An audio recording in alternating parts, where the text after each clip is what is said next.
فائدہ مخلوق کے اندر مسلمان، کافر، انسان، حیوان سب ہی داخل ہیں۔ ہر مخلوق کے ساتھ احسان کا برتاؤ کرنا اسلام کی تعلیم ہے اور اللہ جل شانہ کو محبوب ہے۔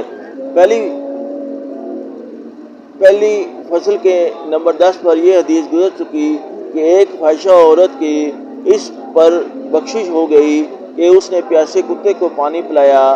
دوسری فصل کی نمبر 8 پر یہ حدیث گزری ہے کہ ایک عورت کو اس بنا پر عذاب ہوا کہ اس نے ایک بلی پال رکھی تھی اور اس کو کھانے کو نہ دیا۔ جب جانوروں کا یہ حال ہے تو آدمی تو اشرف المخلوقات ہے، اس پر احسان اور اچھے برتاؤ کا کیا کچھ اجر ہوگا۔ حضور اقدس صلی اللہ علیہ وآلہ وسلم کا مشہور ارشاد ہے جس کا ترجمہ ہے تم زمین پر رہنے والوں پر رحم کرو، تم پر آسمان والے رحم کریں گے۔ دوسری حدیث میں حضور صلی اللہ علیہ وآلہ وسلم کا ارشاد ہے کہ جو شخص آدمیوں پر رحم نہیں کرتا اللہ جل شانہ اس پر رحم نہیں فرماتا۔ ایک اور حدیث میں ہے کہ رحم اسی شخص کے دل سے نکالا جاتا ہے جو بدبخت ہو۔